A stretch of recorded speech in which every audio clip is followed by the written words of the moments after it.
함께 예배 드리는 모든 성도님들께 하나님 은혜와 평강을 빕니다. 퀴즈 하나 맞춰보시겠습니까? 제가 사진 하나 보여드릴까 하는데 이 사진 보시고 맞춰보시기 바랍니다. 무슨 나무일까요? 어떻게 하셨어요?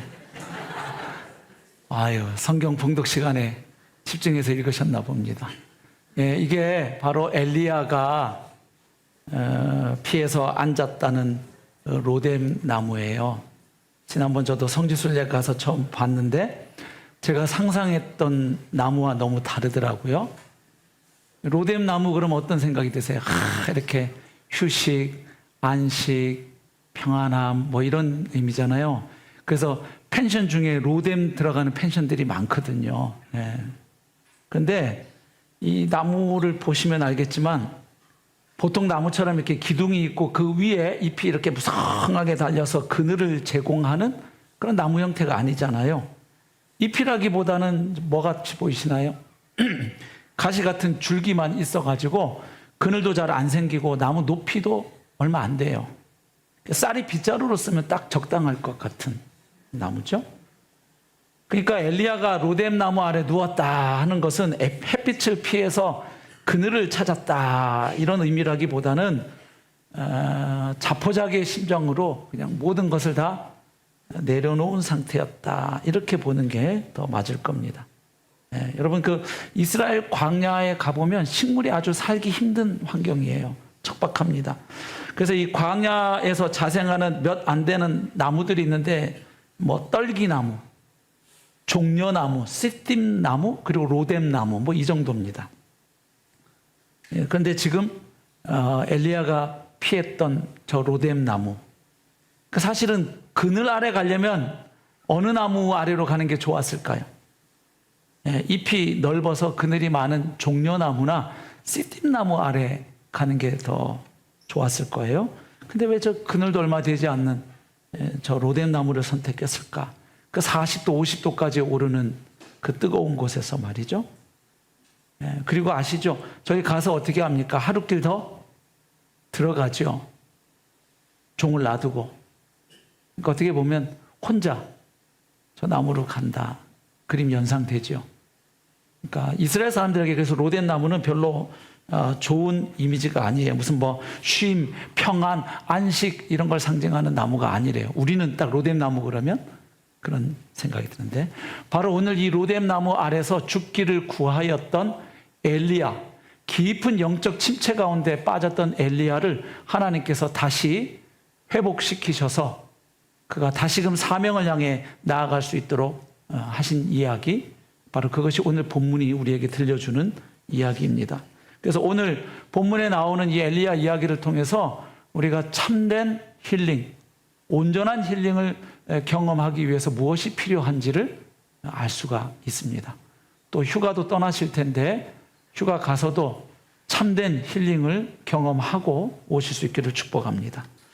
자, 오늘 본문에서 우리가 발견할 수 있는 힐링의 첫 번째 원리가 있는데 우선 이것입니다. 인간은 누구나 탈진과 침체를 경험할 수 있다는 사실을 인정하라는 것입니다. 다르게 표현해 보면 나 자신의 연약함과 한계를 인정할 필요가 있다는 말씀이죠. 자, 오늘 본문에서 우리는 하나님의 선지자인 엘리야의 낙담과 침체를 봅니다. 하나님의 사람이 이토록 낙심하고 좌절하여 깊은 영적 침체 가운데 빠질 수 있다는 것도 참 놀랍지만 더욱 놀라운 것은 이 침체가 위대한 승리 직후에 찾아왔다는 사실입니다. 잘 아시죠? 오늘 본문 바로 앞인 열왕기상 18장을 보면 그 유명한 갈멜산 대첩이 기록되어 있습니다. 엘리야가 살았던 그 시대 주전 9세기 중엽의 북이스라엘 왕국은 참 괴롭고 암울한 시대였잖아요. 왜냐하면 당시 북이스라엘 왕이 아합 왕이었는데 그 아합 왕의 부인 왕비가 누굽니까? 이세벨입니다. 시돈에서 온 여자입니다. 이방 여인이에요. 하나님을 알지 못하는 여인이었고 바알 아세라 신을 숭배하던 여인이 이스라엘의 왕비가 된 겁니다. 그런데 남편을 어떻게 구워 삶았는지 이 하나님의 언약 백성인 이스라엘 백성들이 바알 아세라를 숭배하도록 아주 큰 일을 하죠. 그리고 이 이세벨이 여호와의 선지자들을 엄청나게 많이 죽입니다. 그래서 그 선지자들이 막 동굴로 피해 숨어 들어가게 되고요. 이런 상황 가운데 갈멜산에서 엘리야가 뭐 합니까? 850명의 바알 아세라 이 선지자들과 기도 대결, 능력 대결을 벌이죠. 그래서 하나님의 불이 내려와서 엘리야의 기도에 하나님 응답해 주시고, 그래서 그때 엘리야가 백성들과 함께 이 850명의 이 거짓 선지자들을 처단하는 그 일이 바로 앞 18장에 기록되어 있습니다. 그리고 19장 딱 넘어오면 오늘 본문에 나오는 이 이야기를 우리가 읽게 되는 거예요. 선지자가 이런 침체에 빠지는 것도 좀 특이해 보이고, 그리고 그 엄청난 위대한 승리를 경험하고 나서 얼마 안 가서 이런 침체에 빠졌다는 것도 참 특이하죠. 근데 여기서 우리가 배울 수 있는 게 있죠. 누구라도 신앙생활 하다가 낙심할 수 있구나. 탈진할 수 있구나. 침체에 빠질 수 있구나. 하나님의 사람도 그럴 수 있구나. 그리고 위대한 승리를 경험한 직후에도 이렇게 침체 가운데 빠질 수 있구나. 그래서 저와 여러분이 먼저 알아야 할 사실은 내가 용가리 통뼈가 아니라는 거예요. 우리가 연약한 몸을 가지고 살아가는 인생이로구나. 그리고 우리의 정서도 참 강할 때는 엄청 강해 보이지만 때로는 질그릇과 같이 깨어지기 쉬운 연약한 그릇이구나. 그래서 우리에겐 종종 그런 하나님 허락하시는 그런 쉼과 안식, 또 치유와 회복이 필요하다는 사실을 먼저 인정할 필요가 있습니다. 두 번째로 엘리야를 보면 우리가 특별히 더 침체 가운데 빠지기 쉬운 상황이 있습니다. 지금 엘리야를 보면 최선을 다했음에도 불구하고 현실의 거대한 장벽에 부딪혔을 때, 직면했을 때, 그때 영적 침체에 빠지기 쉽다는 것을 알 수 있습니다. 조금 다르게 표현해 보면 하나님을 빼고 바라본 현실 인식, 신앙인의 입장에서는 그릇되고 왜곡된 현실 인식이 우리를 침체로 이끈다는 사실을 기억할 필요가 있습니다.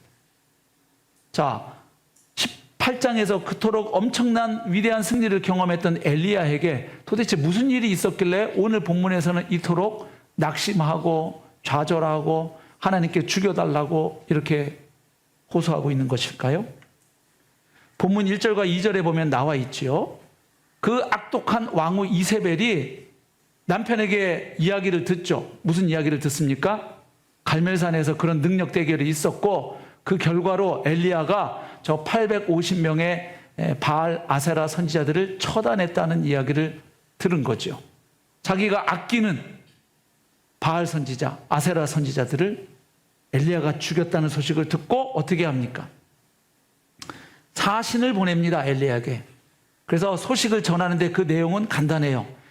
만약에 내일 내가 이맘때까지 너를 죽이지 않고 놔두면 내가 믿는 신들이 나를 벌하기 원한다. 다시 말해서 너 내일 이맘때까지 내가 너를 반드시 죽일 거야 하는 소식을 전해왔습니다. 이 소식을 듣고 엘리야가 순식간에 영적 기백을 상실해버립니다. 엘리야는 큰 두려움에 사로잡혀서 급하게 도망을 쳐요. 3절에 기록되어 있죠. 살기 위해서 남쪽 국경 끝자락으로 도망을 갑니다. 그런데 엘리야가 얼마나 두려움이 컸던지 그는 북왕국 이스라엘의 선지자인데 어디로 건너갑니까? 남왕국 유다 지역으로 건너갑니다. 망명한 거예요, 말하자면. 자기 나라를 벗어난 겁니다. 근데 그것도 모자라서 어떻게 합니까? 본문에 보면 브엘세바로 갑니다. 브엘세바는 남왕국 유다에서도 제일 남단에 있는 도시입니다.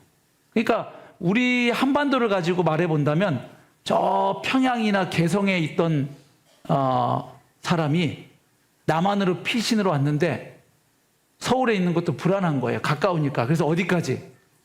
제주도 아니면 어디까지? 마라도. 예, 거기도 짜장면이 배달된다는 이 놀라운 나라가 우리나라 아닙니까? 예, 제주도나 마라도까지 간 거예요. 그러니까 지금 엘리야가 얼마나 이 두려움과 압박을 크게 느끼고 있었는지를 알 수 있죠. 이세벨이 보낸 저격군들이 올 수 없는 곳으로 갔습니다. 근데 거기까지 가서도 또 하루길 더 들어가요. 광야로 사환들을 놔두고 혼자 들어갑니다. 그러니까 어떻게 보면 저 로뎀 나무 아래 죽으러 가는 것처럼 보이기도 해요. 그러니까 저희가 생각하는 것처럼 그게 무슨 쉼과 안식을 위해서 로뎀 나무 그늘 아래 찾아간 게 아니에요. 그림이 전혀 달라요. 그리고 제가 그 광야길 지나가면서 로뎀 나무 나올 때마다 이게 이제 멀리서지만 사진을 찍고 이렇게 보면서 저 나무 아래서 엘리야가 어떻게 있었을까 생각이 되더라고요. 상상이. 큰 나무 끈 안에 있으면 앉아서 아이고 덥다. 그래도 여기는 좀 살만하구나 이럴 텐데 저 로뎀 나무 이렇게 생겨가지고 그늘도 없어요. 그러면 딱 그 누워 있는 자세가 나와요. 머리가 어디에 있었을까요? 그 안쪽에 들어가 있겠죠. 발을 이렇게 놓고 밖에 있으면 햇볕이 이렇게 떨어지니까 어떻게 있겠어요? 머리를 그 나무 아래 이렇게 놓고 이렇게 누운 거예요. 그리고 이러고 있어요. 근데 지금 그 광야 지역, 그 네겝 지역은 그냥 태양이 내리쬐면 40도, 50도 올라간단 말이에요. 그러면 이렇게 있다가 태양이 가만히 있는 게 아니잖아요. 어떻게 돼요? 이렇게 움직이잖아요. 그러면 처음에 그나마 조금 피했던 데 있다가 더 내리쬐면 어떻게 해야 될까요? 어이구 이러면서 참 있는 그 장면 상상되시죠? 지금 엘리야가 왜 도망쳤어요? 살려고. 이세벨이 죽인다고 하니까. 근데 살려고 도망가서는 더 이상 이제 저격군들이 올 수 없는 곳으로 가서는 무슨 기도를 합니까? 되심도 죽여 주이소 이렇게 기도하는 거예요. 자살지향적인 기도를 드리고 있습니다. 물론 선지자니까 자기 손으로 목숨을 끊을 수는 없지요. 목숨이 하나님 거라는 걸 아니까. 그러니까 하나님께 그냥 자기 생명을 거두어 달라고 호소합니다.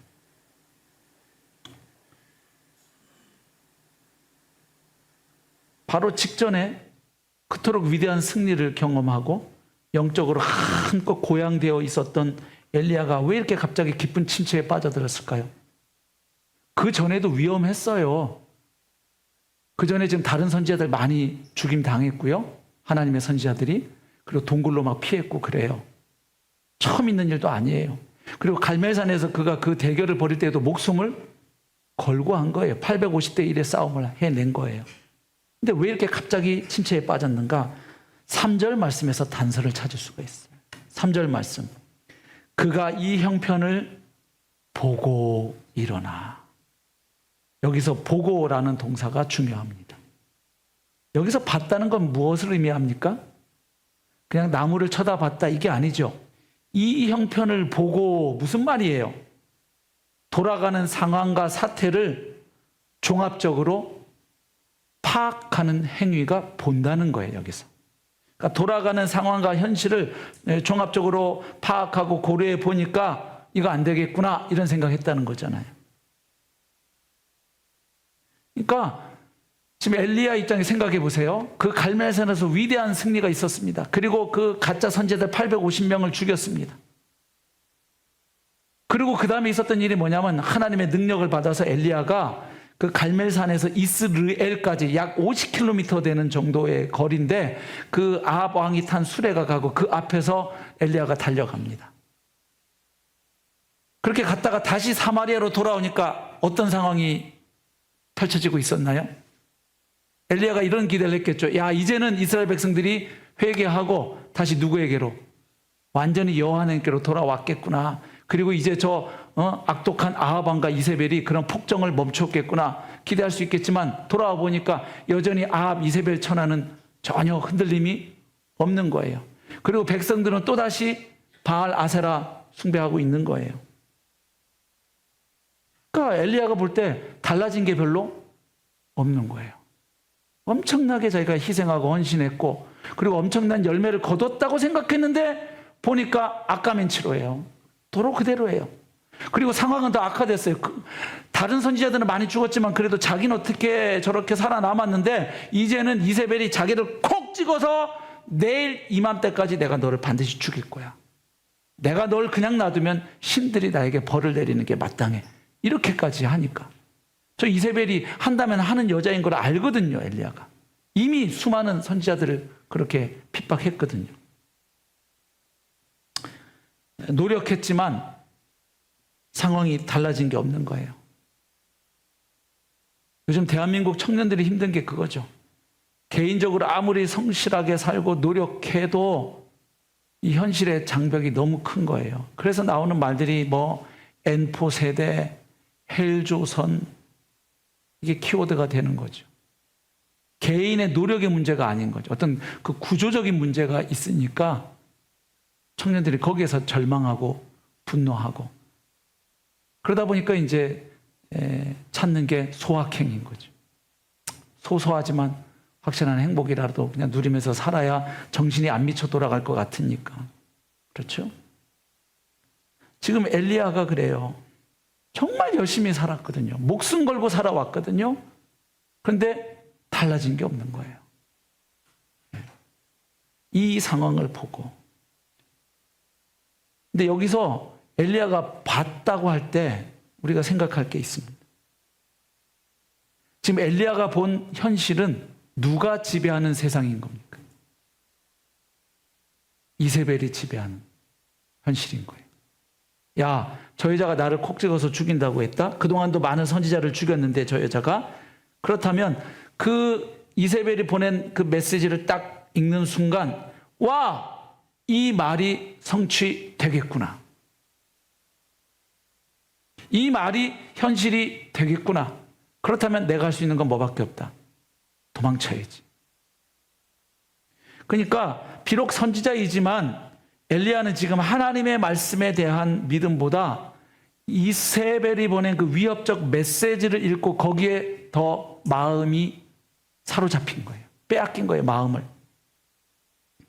갈멜산에서 포효하던 사자와 같은 엘리야가 이세벨을 봤을 때에는 이세벨은 한낱 우상숭배자, 이방인 출신의 우상숭배자에 불과했지만 지금 그 서신을 받고 엘리야의 눈에 떠오르는 이세벨은 자기의 목숨을 쥐고 있는 사람으로 보이는 거죠.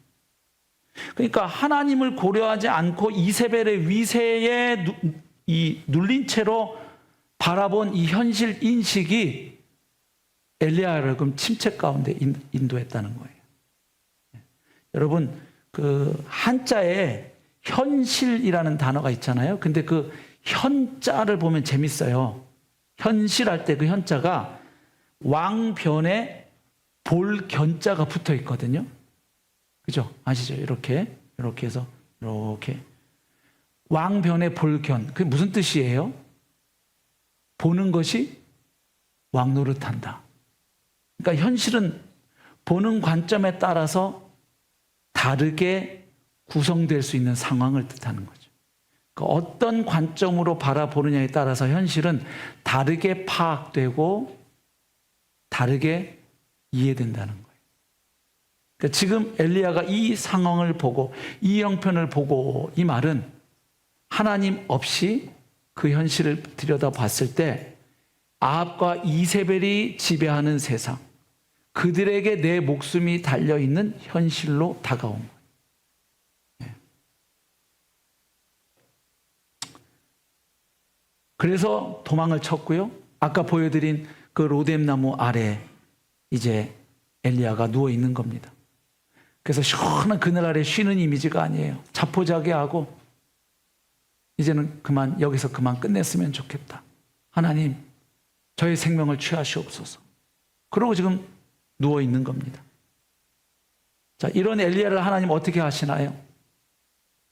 먼저 천사를 보내서 그 천사의 손길을 통해서 엘리야를 어루만지십니다. 한번 보실까요? 5절 말씀 보십시오. 로뎀 나무 아래에 누워 자더니 천사가 그를 어루만지며 그에게 이르되 일어나서 먹으라 하는지라. 얼마나 긴장되고 무서웠겠어요. 몸도 그냥 긴장돼 있었겠죠? 근육이 뭉쳐 있을 거예요.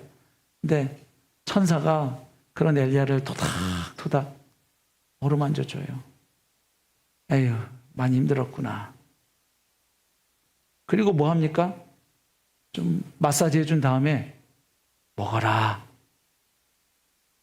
6절에 보면 천사표 음식을 하나님이 보내줬죠. 머리맡에 숯불에 구운 떡과 한 병 물이 있더라. 이에 먹고 마시고 다시 또 누워요. 그러니까 너무 지쳐 있는 거예요, 엘리야가. 그리고 그 심령은 무력감과 열등감에 시달리고 있죠.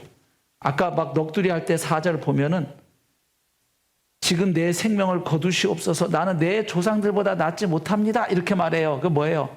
자기 선배 선지자들이나 하나님의 사람들에 비해서 자기는 한 일이 너무 없고 별로 그럴 만한 성과도 없었다는 거예요. 열등감도 보이고요. 그리고 무력감도 보여요. 이런 시대 상황에서 제가 무슨 일을 더 할 수 있겠습니까? 제 목숨 거둬주십시오. 이런 마음으로 누워있는 엘리야에게 하나님은 어루만져 주시고 먹이십니다. 그리고 재우십니다. 자고 일어나면요, 또 먹어. 네. 그리고 또 재우고. 뭐예요? 그만큼 엘리야가 많이 지쳐 있는 거예요.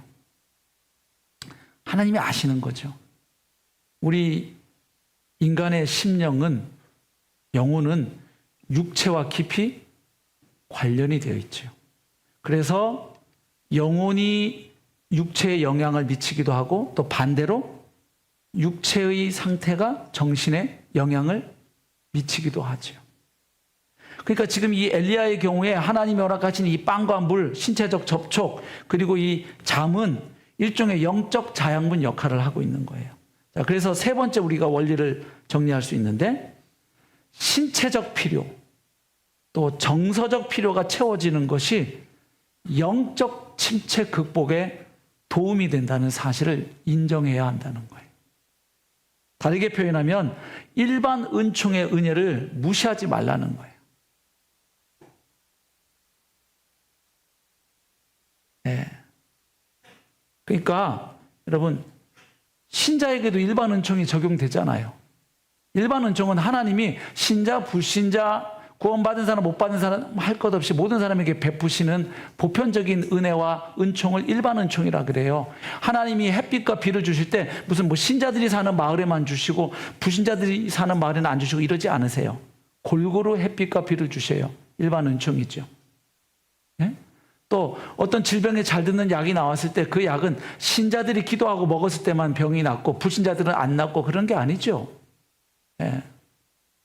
일반 은총. 그러니까 여러분, 영적인 치유와 회복에 있어서 항상 말씀 보고 기도하고 이것만 다는 아닌 걸 알 수 있죠.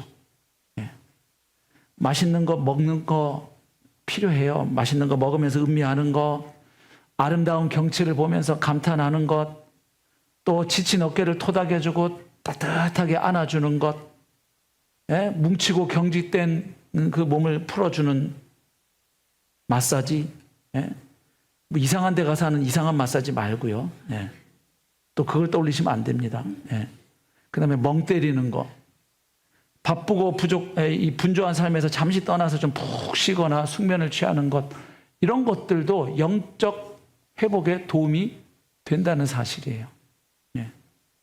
왜냐하면 우리는 연약한 몸을 가지고 살아가는 존재이기 때문에, 그리고 정서적으로도 질그릇과 같이 깨어지기 쉬운 존재이기 때문에 하나님이 우리에게 어떤 영적 필요와 더불어 정서적 필요, 신체적 필요가 있는지를 하나님은 잘 아시는 거예요.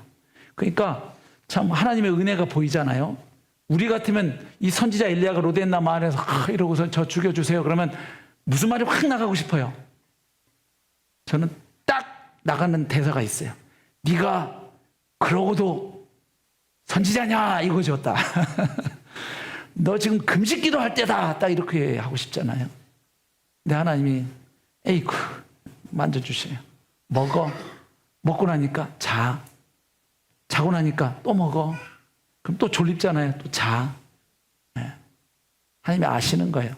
왜냐하면 조금 후에는 하나님이 엘리야와의 대화를 통해서 그를 회복시키시지만 일단 대화가 되려면 그 전에 엘리야가 먼저 뭘 좀 회복할 필요가 있다는 거예요.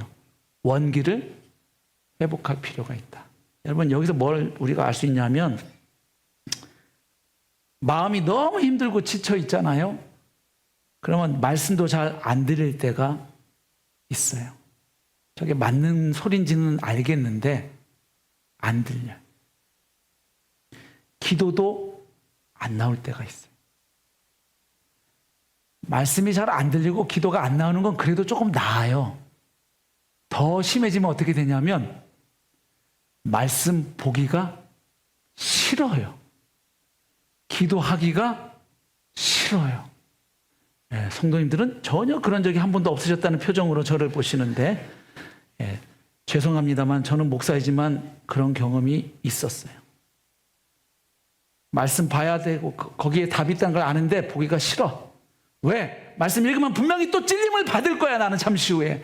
그럼 또 회개하고 하나님 뭐 이렇게 할 거니까 에이 나는 나중에 그렇게 회개할지언정 지금은 삐뚤어지고 말 테다. 약간 뭐 이런 마음인 거지. 예? 안 봐요 하나님. 나 보면 또 막 이렇게 좀 이따 이럴 거니까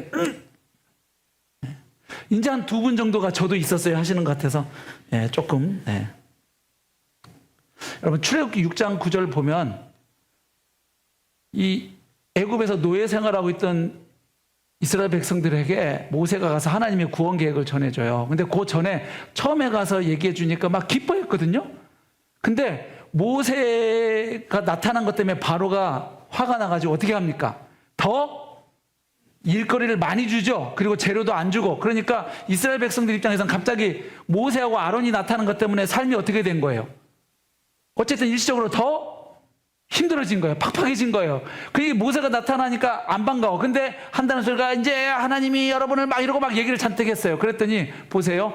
모세가 이와 같이 이스라엘 자손에게 전하나 그들이 마음의 상함. 마음이 상해 있는 거예요. 너무 힘들어 지금 막 죽겠어. 그 가혹한 노역으로 말미암아 모세의 말을 듣지 아니하였더라. 그러니까 여러분 말씀이 정답이고 기도가 정답인 건 맞지만 너무 힘들고 지쳐 있을 때 그 지체를 향해서 너무 입 바른 소리 이렇게 하는 것도 지혜롭지는 않을 수 있어요. 자기 요즘 말씀 안 받지? 기도 안 했지? 이번 주 큐티 몇 번 했어? 그러니까 그러지. 당장 기도원 들어가. 알았어! 내가 사랑해서 하는 소리야 자기를. 이게 뭐 말은 다 맞는데 이게 너무 이렇게 내려가 있을 때는 그 말이 고맙게 느껴지는 게 아니라 짜증나죠. 얄밉죠. 그리고 이제 마음속에 네 나중에 나처럼 이런 일 당했을 때 내가 어떻게 하나 볼 거야 너. 기도원 들어가는지 아니면 진짜 막 더 말씀 붙들고 이기는지 아니면 나보다 더 코가 더 빠져가지고 뭐 하나님 계시네 안 계시네 이상한 소리까지 하는지 내가 두고 본대 막 이런 마음도 들 수 있죠. 그러니까 하나님이 지금 엘리야 상태를 아시는 거예요. 그 무슨 뭐 먹고 마시고 잔다고 그게 다 힐링되는 건 아니죠. 그러나 어쨌든 그게 지금 이 상태에서 필요하다는 것을 하나님은 아셔요. 그래서 여러분 성도들도 이 일반 은총의 은혜를 너무 무시하지 마세요. 모든 걸 나는 그냥 기도로만 병 다 낫겠다. 너무 그러시는 것도 그게 믿음이 아닐 수 있어요. 하나님이 허락하신 일반 은총 가운데 또 먹어야 될 약이 있으면 약도 드시고 맞아야 될 주사가 있으면 주사도 맞고 그렇게 하셔야죠. 그러나 또 하나님께 구하지 않고 항상 약부터 먼저 찾고 항상 의사부터 먼저 찾는 것은 또 생각해 볼 필요가 있어요. 그리고 설령 약을 먹어도 이 약이 효과를 잘 발휘해서 낫도록 기도하는 태도가 성도들에겐 필요합니다. 맞습니까? 왜냐하면 똑같은 약을 처방하고 치료를 해도요 낫는 사람이 있고 안 낫는 사람이 있습니다. 네. 그게 또 효과를 발휘할 수 있도록 하나님께 의뢰하는 그런 기도의 자세가 성도에겐 필요하지요. 어쨌든 사람을 볼 때 통전적으로 볼 필요가 있어요. 사람은 영혼만의 존재도 아니고 육체만의 존재도 아니에요. 이 세상 사람들은 종종 사람을 너무 물질적이고 육체적인 존재로만 보는 경향이 있어요. 그런가 하면 크리스찬들은 너무 인간을 영적인 존재로만 보는데, 성경이 말해주는 인간은 영혼과 육체가 결합되어서 인간이 되었어요. 흙덩이에다가 하나님의 생기 루아흐를 불어 넣으시니까 사람이 비로소 살아 움직이는 living soul, 생명이 되었어요. 그러니까 이게 결합되어서 사람이 된 거예요. 그러니까 인간을 조금 통전적으로 이해할 필요가 있죠. 네 번째는 이제 이렇게 먹이고 재우고 또 먹이고 재우고 해서 이제 기력을 좀 회복시킨 다음에 하나님이 엘리야를 이끄십니다. 어디로 이끄십니까? 호렙산으로 이끄시죠. 호렙산은 어떤 곳입니까? 엘리야 입장에서 어떤 곳일까요? 엘리야는 선지자입니다. 근데 모든 선지자의 로망, 그 원조가 있습니다. 누굽니까? 모세입니다. 모세. 그 모세가 여호와 하나님을 만난 곳이 호렙산이에요. 시내산하고 거의 같은 곳이니까. 예. 거기에서 출애굽의 사명을 받았죠. 지금 바로 그곳으로 하나님이 오라는 거예요. 그래서 하나님의 의도가 보이는 거예요. 아까 왜 먹였는지. 지쳤으니까 영양분도 보충시키는 의미도 있겠지만 전투식량이었던 거예요. 예. 성경에 보면 나와요. 전투식량에는 글자가 나온다는 게 아니고 7절 말씀 보세요. 여호와의 천사가 또다시 와서 어루만지며 이르되 일어나 먹으라, 네가 갈 길을 다 가지 못할까 하노라. 예. 그러니까 너 여기서 다시 가야 할 길이 있는데 지금 네 몸 상태로는 못 간다는 거예요. 그러니까 좀 더 먹고 힘을 얻어야 된다는 거예요. 네. 그러니까 이 하나님이 주신 천사표 음식은 다시 일어나서 달려가기 위한 일종의 전투식량과도 같은 거죠. 네. 그래서 엘리야를 푹 재우신 이유가 뭘까요? 일단은 너무 지쳐있으니까 회복시키기 위함도 있지만 다시 엘리야는 먼 길을 출발해야 하니까 하나님이 그걸 앞두고 지금 재우시는 거예요. 엘리야야, 너 여기서 멈춰서 계속 이렇게 주저앉아 있을 수는 없지. 네가 달려가야 할 길이 아직 남아있거든. 이제 너는 다시 하나님의 산 호렙으로 가야 해. 그 말씀을 하시는 거죠. 그래서 하나님은 절망과 영적 침체의 끝자락에서 죽고 싶다고 아우성치던 엘리야에게 호렙산으로 오르는 길을 보여주신 거예요. 네. 여러분, 하나님이 호렙산에만 임재하실까요? 그 아까 보았던 로뎀나무 거기에는 하나님 임재하실 수 없나요? 광야에는 하나님 임재 안 하시나요? 아니죠. 오히려 이스라엘 백성들은 광야에서 하나님을 깊이 만나고 경험했죠. 왜 호렙산으로 오라고 할까요? 하나님은 온 천지에 충만하신 분이시지만 특별히 하나님께서 임재하셔서 자신을 나타내셨던 곳들이 있어요.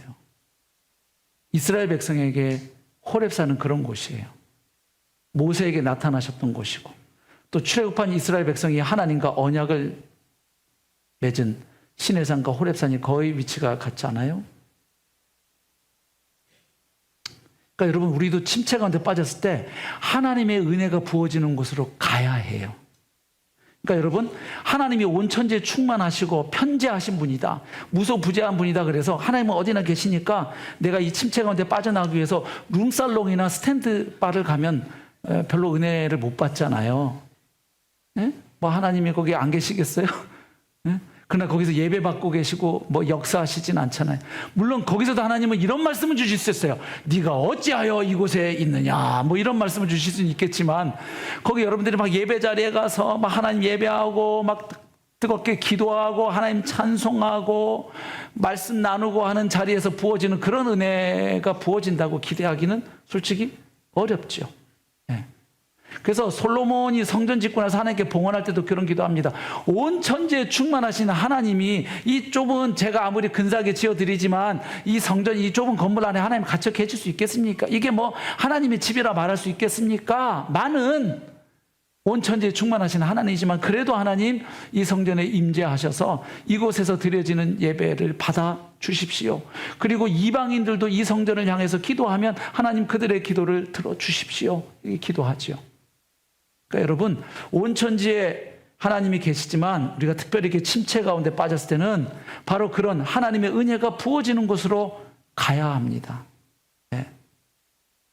하나님을 경외함으로 예배하는 곳, 뜨겁게 부르짖으며 기도하는 곳, 사모함으로 하나님의 말씀을 읽고 그 말씀을 묵상하는 곳, 아니면 깊은 침묵 가운데 하나님을 묵상하면서 하나님과 대화하는 곳, 따뜻한 성도의 교제가 있는 곳, 아니면 잃어버린 영혼의 복음이 전파되어지고 성령께서 강력하게 역사하셔서 회개와 구원의 역사가 일어나는 그런 현장들, 예, 이런 곳에 내가 나아갈 필요가 있죠. 그래서 성도님들에게 좀 말씀드리고 싶어요. 나의 케렌시아가 있는가?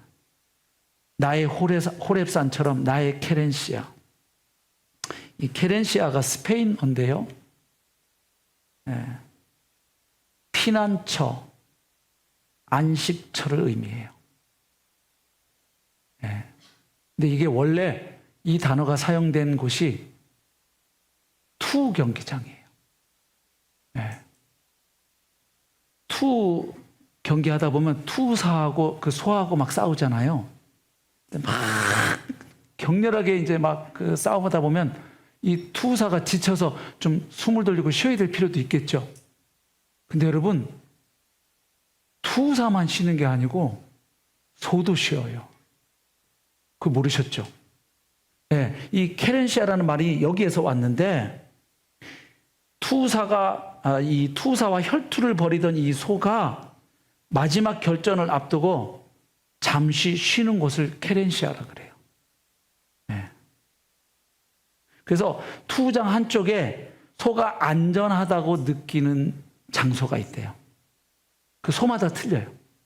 그 소가 생각하기에 저 장소가 내가 쉴 수 있는 안전한 곳이다라고 느끼면, 그래서 어떤 경우에는 사람들에게 잘 보이지 않는 그 구역이 있다는 거예요. 그래서 거기 가서 소가 그 거친 숨을 몰아 쉬면서 숨을 고르고 다시 생기를 모으고 마지막 결전을 준비하는 곳, 그곳이 케렌시아예요. 그래서 오늘날에는 이 단어가 이제 확장이 되어서 나만의 피난처, 안식처를 뜻하는 단어가 됐죠. 여러분의 케렌시아는 어디입니까? 예. 늘 내가 힘들고 답답하면 교회당 나가서 그 예배당 그 저 한켠 구석자리 내가 앉아서 늘 눈물 쏟으면서 하나님께 기도했던 그곳이 케렌시아일 수 있겠죠. 아니면 어떤 분들은 집에다가 아예 워룸 해가지고 딱 기도실을 만들고 딱 기도하는 골방을 만들어 놓은 분들도 계시더라고요. 그분에게는 그곳이 케렌시아겠죠. 아니면 직장에서 막 상사에게 깨지고 정말 사표 당장 집어 던지고 싶은데 정말 그 마음을 가라앉히기 위해서 회사 옆에 그 공원에 가가지고 한쪽 사람들이 오지 않는 저 구석에 한 벤치에 앉아서 종종 거기에서 하나님께 기도하고 말씀을 펴서 읽고, 하나님 너무 힘들어요, 도와주세요. 그분에게는 그곳이 케렌시아일 수 있어요. 여러분의 케렌시아는 어디입니까? 하나님이 지금 모세를 그 로뎀나무 아래서 죽겠다고 자빠져 있는, 자포자기하고 누워있는 그 엘리야를 하나님이 모세를 만나 주셨던 그 호렙산으로 이 선지자 엘리야를 지금 이끌고 계신 거예요. 휴가 기간에 여러분의 케렌시아를 찾을 수 있기를 축복합니다. 네. 마지막 원리가 있는데 하나님의 세미한 음성을 들어야 된다는 것이에요. 지금 엘리야가 광야 로뎀나무 아래서 천사표 음식을 먹었습니다. 그리고 힘을 내어가지고 모세의 산인 그 호렙산까지 내달렸어요. 그런데 이 호렙산 질주가 엘리야의 영적 치료와 회복의 완성은 아니었어요. 아직 온전한 힐링이 안 된 거예요. 왜냐하면 이 하나님의 일이라고 굳게 믿고 최선을 다해서 추진하던 일이 자신의 기대와는 전혀 다른 방향으로 진행이 되고 결과가 나타난 걸 보고 엘리야가 실망하고 낙담하게 되었는데, 그 침체가 그냥 그거 한번 잘 먹고 잘 쉬었다고 그냥 또 호렙산에 딱 도착했다고 그냥 싹 치유될 만큼 그렇게 가벼운 침체가 아니었던 거예요. 상당히 깊은 일종의 영적 함몰과도 같은 침체였던 거예요. 깊이. 네. 그래서 호렙산 가가지고서는 정작 엘리야가 어디를 갑니까? 9절 말씀 보세요. 엘리야가 그곳 굴에 들어가 거기서 머물더니 동굴 속으로 또 들어갑니다. 예. 그래서 그 동굴 안에 들어가서 엘리야는 아직도 자신의 경험과 자신이 본 것에 사로잡혀 있어요. 좀 이따가 하나님 물으니까 대답하는 게 자신이 경험했던 그 일을 또 이야기하고 자기가 목격한 그 일을 이야기합니다. 계속 아직 거기에 붙잡혀 있는 거예요. 자, 이런 엘리야, 동굴 속에 칩거하고 있는 이 엘리야에게 하나님 말씀하십니다. 9절에 보면 그에게 임하여 이르시되 엘리야야 네가 어찌하여 여기 있느냐. 엘리야야 너 어찌 여기 있느냐.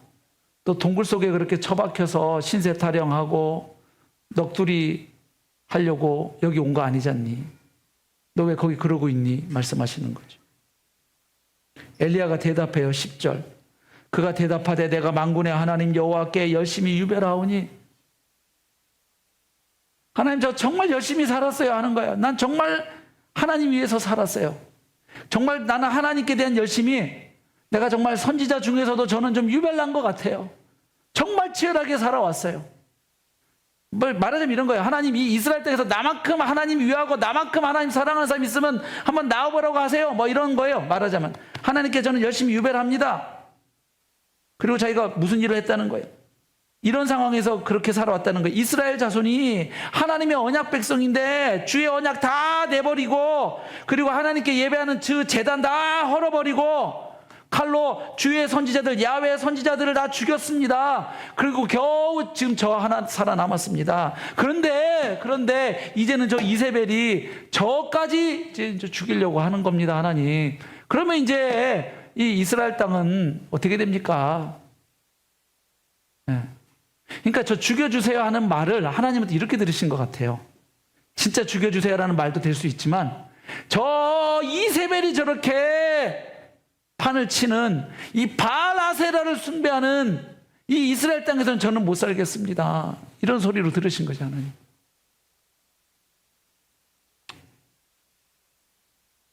이게 나홀로 의식이 있는 거예요.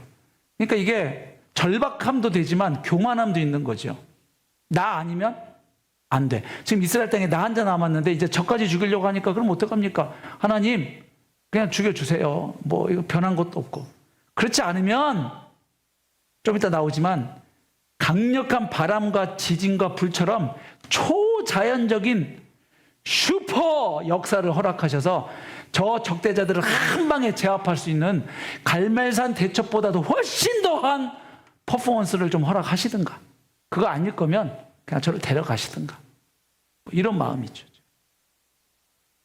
그러니까 11절 보세요. 여호와께서 이르시되 너는 나가서 그래 일단 알았는데 너 여기 동굴 안에 이러고 쭈그리고 있지 말고 일단 나와. 너 그 막혀있는 동굴 안에서 그러고 있지 말고 나와라. 일단 여호와 앞에 서라 하시더니 여호와께서 지나가시는데 여호와 앞에 크고 강한 바람이 지나갑니다. 근데 이 바람이 얼마나 강력한지 산을 가르고 바위를 부수는 강력한 위력의 바람입니다.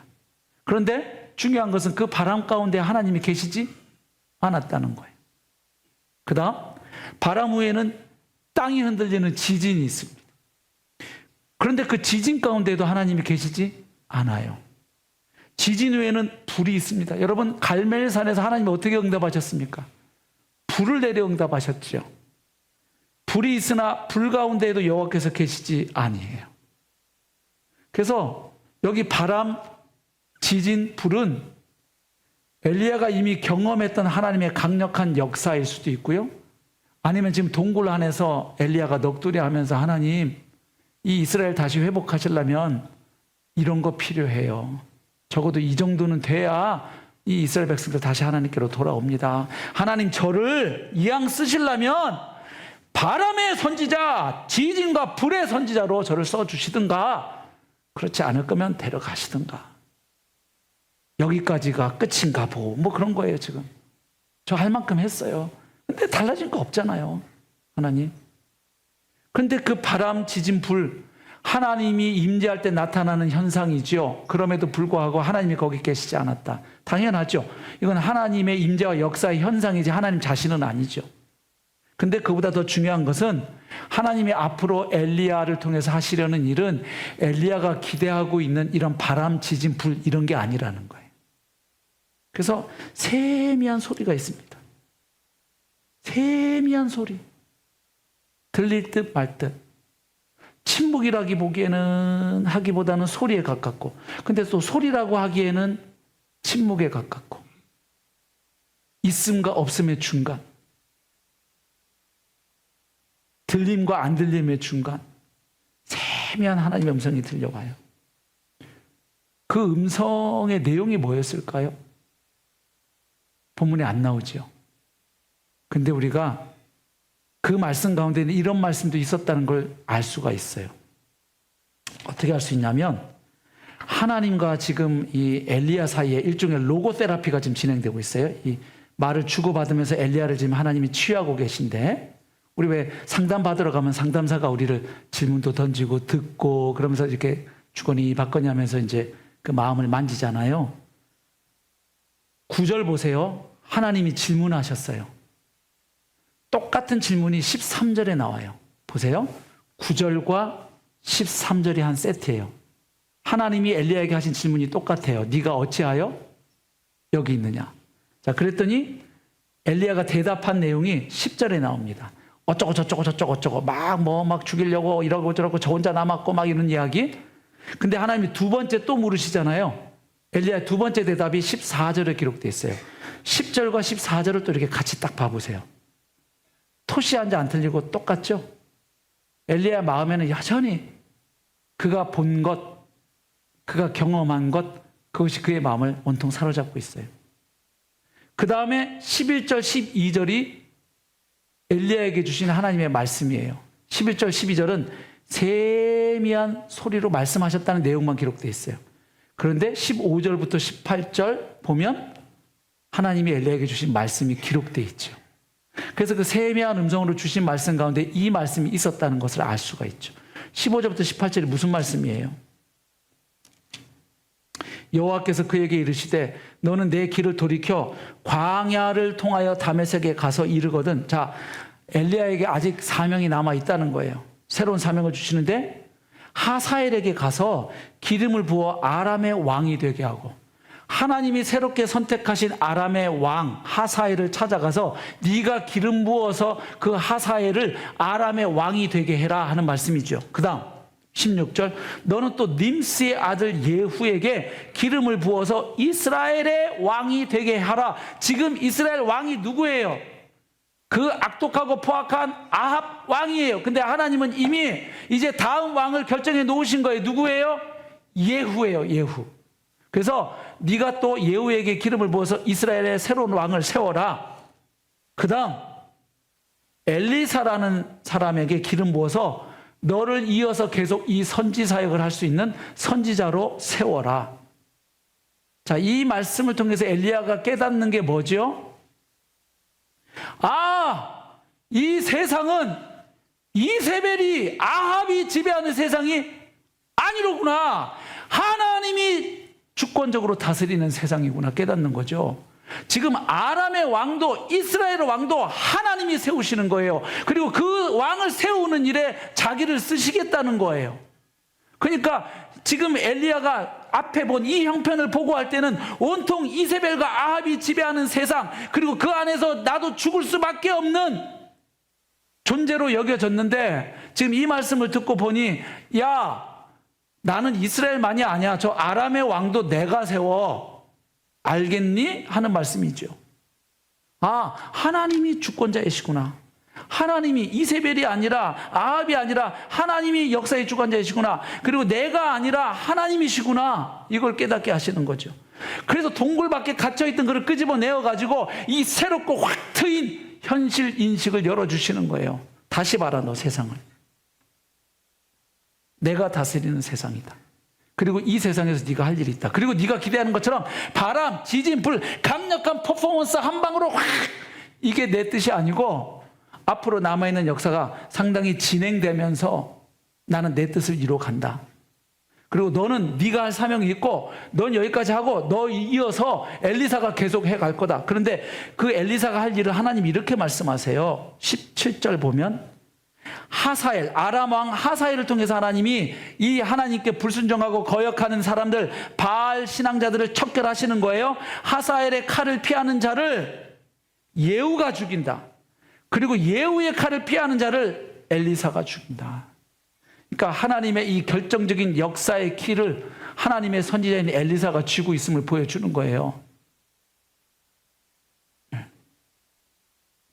그러면서 하나님이 주신 말씀이 18절이에요.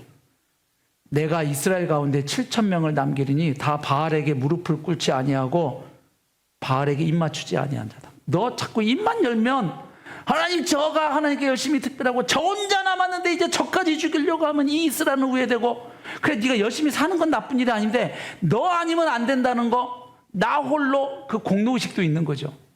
근데 안 되니까 지쳐 떨어진 거 아니에요. 야, 너 열심히 한 건 내가 알아. 근데 너 혼자 아니야. 나는 나의 이 역사를 위해서 내 계획표에 따라서 너 말고도 바알에게 무릎 꿇지 아니한 사람이 이 이스라엘 땅에 7,000명을 내가 남겨놨어. 너만 있는 거 아니야. 너는 네 일 하면 돼. 그리고 엘리사는 엘리사 일을 할 거고 그 7,000명은 그 7,000명 또 일을 할 거야. 그렇게 해서 나는 하사엘을 통해서 예후를 통해서 엘리사를 통해서 7,000명을 통해서 나는 내 일을 계속 해갈 거야. 알겠니? 이 말씀이죠. 그러니까 온통 아합과 이세벨에게 그냥 압도당해 있는 이 엘리사에게 동굴 밖으로 나오게 하셔서 새롭고 확 트인 하나님이 다스리고 통치하시는 그 현실 인식을 새롭게 해주신 거예요. 그렇게 해서 결국 엘리야는 이 하나님의 말씀을 통해서 현실을 새롭게 인식했고 사명을 다시 붙잡게 됐죠. 그래서 그는 그렇게 회복되어서 다시 광야로 나갈 수 있게 되었음을 알 수 있습니다. 사랑하는 성도 여러분, 휴가철을 맞아서 어떤 휴가 계획을 세우고 계십니까? 뭐 다양한 방법이 있겠죠. 여행 가실 수도 있고요. 어디 봉사활동 가실 수도 있고, 아무것도 안 하고 난 그냥 쉴 거다 이번에 이러실 수도 있고, 그동안 못했던 밀린 일을 하실 수도 있고, 멍 때릴 수도 있고. 예? 멍 때릴 때 어떻게 멍 때리세요? 예. 제가 아까 일반 은총 얘기했는데 제가 월요일날 가끔 쉬다가 텔레비 보고 힐링타임 가질 때가 있어요. 근데 아내가 어느 날 이제 방학을 했으니까 놀래더라고요. 제가 텔레비를 어디를 켜놨냐면 원음 방송을 틀고 있었거든요. 그 아내가 놀래가지고, 목사가 원음 방송, 원불교 방송이거든요. 아니, 그래서 지금 뭐해? 그래서 나 지금 힐링타임인데? 그랬더니 아내가 놀래갖고 왔어요. 봐봐. 그랬더니 원음 이거 홍보하는 건 아닌데 가끔 봐요. 가끔 제가 휴라는 프로가 있더라고요. 그 기독교 채널 몇 개 나오고 그 옆에가 이제 원음 방송이 나오는데 그 화면이 자연 아름다운 환경 우리나라를 보여주는데 휙휙 바뀌지 않고 계속 그냥 그 화면이에요. 무슨 말인지 아세요? 정지화면. 원래 텔레비전 화면이 막 1초에 몇 개씩 넘어가거든요. 정신이 없거든요. 근데 그냥 정지하면 가만히 있고 음악이 이렇게 조용히 흘러요. 그러다가 무슨 종법사 말씀하시길 뭐 나오면 제가 잠깐 또 넘어갔다가 그것도 끝나고 다시 딱 와요. 이렇게. 근데 이게 뭐냐면 너무 정신없는 세상에서 그냥 아름다운 자연환경 장면을 그냥 보여주고 잔잔한 음악이 가서 제가 가끔 그걸 보고 이렇게 멍을 때려요. 물론 그걸 뭐 계속 보겠어요. 조금 보고 이제 다시 말씀 보든지 기도하든지 운동을 하든지 하죠. 쉬는 날. 예. 근데 여러분 뭐 하고 싶으세요? 휴가 때. 예. 이렇게 저렇게 하실 수 있어요. 맛있는 거 드셔도 되고 푹 쉬어도 되고 멋있는 장면 보면서 사진도 찍으셔도 좋고 다 좋아요. 그러나 뭘 하시든 간에 이번 휴가 기간에 엘리야처럼 하나님 앞에 앉아 하나님의 그 세미한 음성 들으시기를 축복합니다. 사랑하는 아들아, 사랑하는 내 딸아, 내가 너를 안다. 내가 너를 사랑해. 너의 눈물을 알아. 너의 기도 제목을 알아. 그리고 너 힘들어하지만 네 사명 아직 끝난 거 아니야. 너를 향한 나의 계획은 여전히 아직 남아있고 넌 이렇게 쓰임받을 귀한 소중한 존재야. 내가 너랑 함께 할게. 그래서 어루만져 주시고 먹여주시고 재워주시고 그리고 다시금 사명을 붙잡게 하시는 그 하나님의 세미한 음성을 들으시는 복된 성도님들 다 되시길 주님의 이름으로 축복합니다. 우리 함께 찬양하겠습니다. 힘들고 지쳐